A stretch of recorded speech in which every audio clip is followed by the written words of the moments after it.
Hey guys, I'm Alyse. And I'm John. And we are the Heart of Austin Homes team. And we wanted to come to you today to talk to you about what is going down in this crazy Austin market right now. Dude, it is nuts. And it's not nuts in like the normal sense, right? Yeah. Like normally we like look at the stats month over month and crazy stuff happens just because the market is so weird in Austin and tight. But with all of the coronavirus stuff going on, it's like now totally bizarre. Yeah. Right. Properly bizarre. So we're not even doing the regular stats because they kind of don't really make sense. Yeah, because I mean comparing this, March to February and comparing March of this year to March of last year. Yeah, it doesn't make March sense. of this year to last year, kind of relevant. Kind of. March to February, kind of relevant. But like, we're literally going to break it down from week to week and what happened up until... Yeah, not something you do. Real estate is a long-term game. It doesn't typically react like this. What happened up until March 14th when there was the crazy stock market crash and Austin canceled school for the day and everything, which was like, obviously real stuff is happening. They canceled school because the market went down. Everyone's like, let's have a nice day for the market. And we're not going to go to school. Americans take their economy very seriously. Right? And we had already at that point canceled South by Southwest. There was all that going down. And then what happened since they announced the shelter in place. So let's just go through the timeline. So these numbers represent pendings per day. Yeah, so exactly. A pending is when someone goes under contract. It doesn't mean the house is sold. It just means that two people have agreed on terms. They have agreed on a price and other terms. And they've sent that contract to title so that no one else can put it under contract during the option period. I can get into more technicals, but basically it means someone has a very high intent to purchase. Exactly. Right? And yes, is it a sign of market confidence to close on something? Sure. But putting that initial offer in is kind of a more tangible sign of confidence in the market. Yeah, the rubber starts to meet the road with a pending. Yeah, exactly. Like you put some checks in at that point. So what we were seeing up to the 14th of March. Yeah, exactly. This is kind of normal for the activity. 2 or 3 weeks leading up to the 14th of March for our entire MLS. There are about 119 things going under contract per day, right? Then the market crashes, right? So everybody's like, oh no, the housing market's gonna fall apart. There was a market crash. Right, not necessarily true. Yeah, what we actually find, at least as far as the immediate following time, is it goes down some, but it doesn't go down that drastically. It's like 10%, which is noticeable, especially in March. And get that a lot of people are being told to effectively shelter in place, even if there's not an official mandate of that at that point, right? So a lot of people are staying home. A lot of people are more cautious. They want to see what's going on. I get that. It makes sense. Yeah. Right. Definitely. And then the shelter in place, which is the 24th. Exactly. Right. So now there was a lot of confusion about whether or not you were even allowed to show homes in the Austin area. In Williamson County and Travis, they passed, they call it stay home, stay safe in Williamson, and then shelter in place in Travis. And it seemed like they put real estate on the essential services list. And then we were informed by our broker that everybody had talked to ABOR and that Travis was hardcore, no showings. You can technically get fined and put in jail. Yeah, and first it was, hey, no open houses, and that happened somewhere in here. Yeah. And then on the 24th, it was like, no, you can't even show property. Yeah, exactly. And that, this is March 24th when this happened. And now, interestingly, that was lifted yesterday. Yeah. So there's a big fight between the governor and the mayor. Yeah. The governor's like, hey, lift it, let at least construction get back to work. And then Adler's like, no, we should stay safe. Well, I can't override you, but it is what it is. And Abbott's take is he just broadened what was involved in essential services, from my understanding. It wasn't a total lift. It was just like, hey, if you're in construction, you can go. Yeah, if you're in real estate, you're essential. Right. And part of me is glad because people who really needed to move because their lease was up or, they were closing on the sale of their house or something like that, they're not able to get out and look at houses legally so they can make that move. And then the other part of me is like, hey, but we really do actually have to be careful. We're coming up on 250,000 cases in the States. So mixed feelings, but I don't actually get to dictate that. So this is where we are as of yesterday. Right? 79 homes. 79 a day. What we find actually is that if you look at just Austin, because this is the whole Austin MLS, the whole Austin Round Rock MLS, right? that this was about 35 a day. For just Austin. For just Austin, going under contract per day. And that has dropped into the 20s now. It's like 23. Which that then starts to look like a fifth or a fourth of homes as far as what's going under contract. Here's what we're seeing. I mean, that kind of makes sense because in theory for the last 2 weeks, like you haven't even been able to show anything. Yeah, exactly. Right? So these are either people who are looking in Williamson, which has been less strict about it, it's no show, or they're just Hayes, bending the rules, Bastrop, etc. We have a lot of counties involved in our MLS. And then another thing to keep in mind is that even with the market crash and such, we weren't really seeing that much of a drop. That to me indicates that there's a lot of pent up demand that people are just not able to get out and look right now. They still want to be under contract. And so then the question becomes, okay, are we shifting from a seller's market to a buyer's market? Exactly. Right? And, obviously people losing jobs. I mean, you were just telling me that there was the highest spike in applications for unemployment. Oh yeah, it's like 6.6 million, which is like as one high day, as it's ever been since they've recorded it. Right? Yeah, exactly. Which is understandable. For one sense. day. Yeah. Given you don't usually, when you do have a market shift, you don't usually have it so it doesn't show up in 2 weeks. One day, sort of thing. And so it is, if we're talking about, it's the biggest spike as far as activity or unemployment applications in one very short period of time. And it's also the nature of the situation. Yeah, it's never good for an economy. Now it's theoretically temporary. So let's talk a little bit about how this could become a shift between a seller's market to a buyer's market. Yeah. So these are the active listings in Austin of February and March. So this number is about the same as of April 2nd. And this is active single family homes in Austin. So this isn't condos in Austin, and this also isn't the whole MLS. So and it's been around 1,000 as of last year, like December. Yeah. It's been hovering around 1,000, maybe 1,100. So I'm actually encouraged to see it go up a little bit. And depending on how you count it in February, it was right around 1,000. It's just over 1,000 up to 1,146. Yeah. So that's just to keep in mind. So we're currently still technically higher. Although I think that you really can't bet on that number because there's a bunch of listings that have been temporarily taken off the market because sellers are going like, well, I'm going to wait for this to be over so I can get a regular buyer pool back to look at my house instead of being on the market. Although you're not going to sell your house by not being on the market. So there are still buyers out there. And with the lift today, I've already had a lot more people start to show up and look at our listings that are out there. And in just Austin, you have at least 1,000 homes that go under contract per month, right? I mean, at least in these months. And so what this is there was right around 1 month of inventory. Like if everything continued to sell at where it was at in February, everything would be sold in 1 month in Austin itself for single family homes.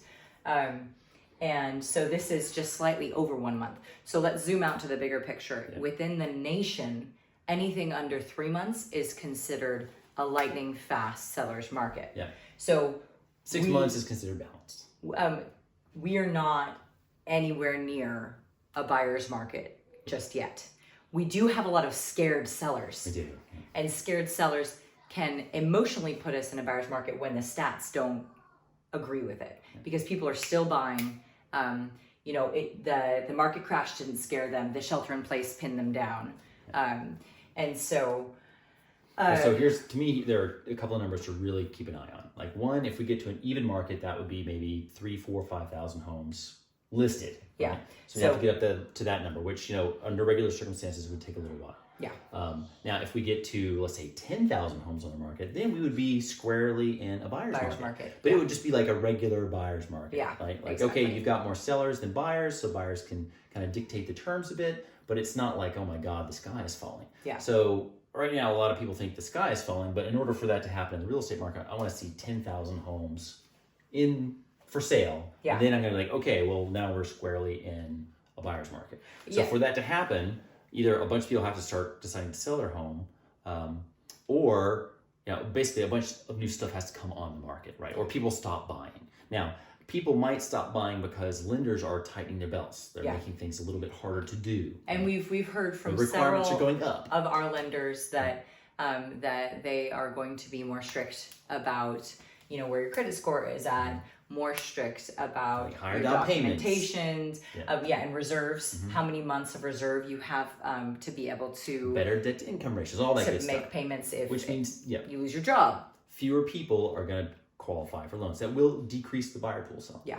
And Definitely. but the other thing that everyone's been talking about is everyone's like, all the chicken littles are out, and like, oh, the sky is falling, and like, we're gonna have a giant mortgage crisis like 2008. But back on the other note, though, we do have several lenders that have said, no, actually, like we're not at this point. But we're holding our requirements the same. It's still a little early, but I still think that overall lenders will probably tighten their belts. Yeah. I can't call it for sure, but I think that will happen. Well, there's just a lot of fear. Yeah. And so, investors are scared, so they got to reassure them with more documentation, higher credit scores, that sort of thing. Yeah. You're saying, sorry. Oh, I forgot my train of thought. What was I talking about? Sorry. Overall, something like that. While we're at it, though, one thing to note is that overall for March, the close price to original price ratio, which is basically like, say you list at $400,000, what percentage of that $400,000 that you listed at do you actually get when you close? And that we're still seeing 100% right now on average. And that's in Austin. Another thing is we're still seeing 5 to 6 days average on market for closed homes. So that may start to change. Obviously, there's still a lot of things up in the air. Okay, so it was this chicken little, the sky's falling, Yeah. right? So like there's going to be this massive mortgage crisis. Yeah. And under normal circumstances, if you had to make your note payments, that's very realistic because a bunch of foreclosures are going to happen. Yeah. But there's a couple things that are different this time. I mean, everyone always says, this time it's different. Well, every time it's a little bit different. Yeah. So the two main things that I'm really watchful are is like, one, you've got a lot more equity out there than we used to have. Yeah. Right. So in 2008, people who couldn't afford a home would buy a home with no money in. So if anything went slightly wrong, boom, they're underwater. Yeah. Whereas today, if you got foreclosed on, well, you wouldn't be underwater. You still have a bunch of equity in your house. Now, that could change if prices go down because you get a ton of new inventory shows up because all these foreclosures But prices are unlikely to go down when your inventory is still low. Right, but it's a matter of how quickly would that inventory rise. Yeah. And let's say that a bunch of people foreclose on their home or can't make their payments, then that number could go up really fast. Because if you've got super high unemployment and a bunch of people default, then boom, that number could go up like overnight. It could go up really fast. However, the deferment is the big saving grace. Yeah. So, they're talking about deferring your payments for up to a year, right? Which is basically saying like, hey, get out of jail free card. We're not going to ding your credit. We're going to put 12 payments on the back of your note. Yep. And we're not going to expect you to make a mortgage payment for a year. Now, we're going to pretend like this year doesn't exist. That really puts mortgage servicers in a hot spot because they are legally required to pay their investors who invest in those notes. And so they're not going to have money to pay. So they're just going to be like, well, we're done. Do we get a deferment? Right. But if I had to predict anything, I mean, like the government is just like, look, we've got giant piles of fake money that we can make at any time, so we're just going to bail everybody out. Yeah. So if they keep the deferment, I suspect that mortgage servicers will get bailed out. Yeah. That's my guess, because the amount of money to do that is several $billion, and the government found out the word trillion and has since not looked back now that they've discovered what a trillion is compared to a billion. Yeah. So that's what I think will happen, but we will see. Because if you get deferred, then you don't have to make your payment. So, okay, there's going to be no extra inventory. Yeah. Right. And I mean, it really is a tough call because anybody who wants to simplify and say, oh, the government should bail us out or the government should definitely not bail us out.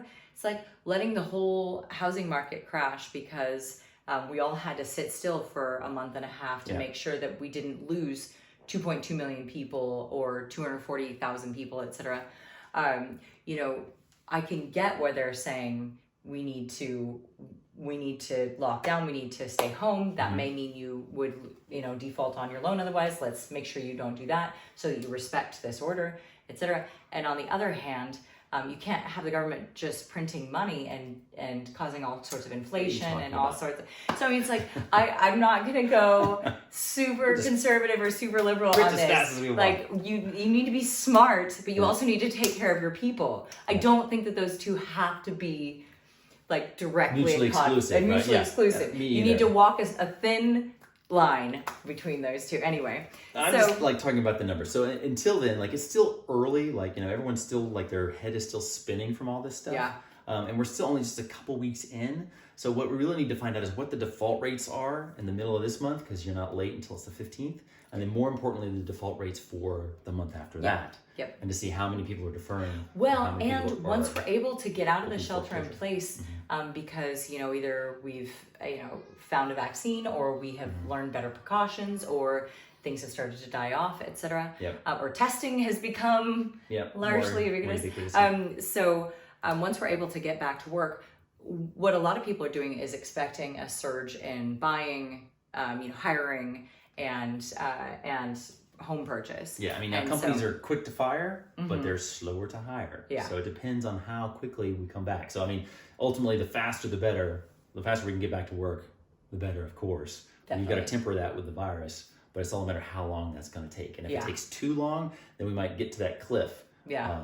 So it's just too hard to tell right now, but we're watching it closely, and definitely, as cautious as it is exciting to watch all this craziness. And people are still buying. So, and I mean, I had 3 new people contact me today about wanting to get into a place. So, I mean, people are still interested in it. It's just a question of how we even do it in this current market and what that means regarding the lending, et cetera, et cetera. If you have any questions about any of this, I'm happy to get you, and we're happy to get you a plethora of statistics for you to be able to draw some good conclusions about what you should do if you're in any sort of situation relevant to all of it. Either way, we hope you are doing okay, and we hope you're taking care and you're getting a chance to... May you have much toilet paper. I mean, you have much toilet paper. We're out. We're down to like 4 rolls. No, we've got 1 for. I think we have like 6. I think you're being optimistic on our toilet paper count. Right. We're going to do the CVS rounds tomorrow to try and figure it out. We've got some recycling in the mail bin over there. I know, exactly. Somebody pointed out that you could just go get leaves and put them in a baggie. Like, be old careful school. Which leaves you use. I know, exactly. But you're a Boy Scout, so... I do have some uses. Eagle Scout, exactly. You can tell me which ones to not pay. And on that note... I'm going to walk around to the other side of the camera and turn it off because Cameron, our awesome marketing guy, is not here to help us with it because we are social distancing. That's right. Sheltering at home. So I would say bye, but it's going to take a few seconds to get to the other side. Bye. 1, 2, 3.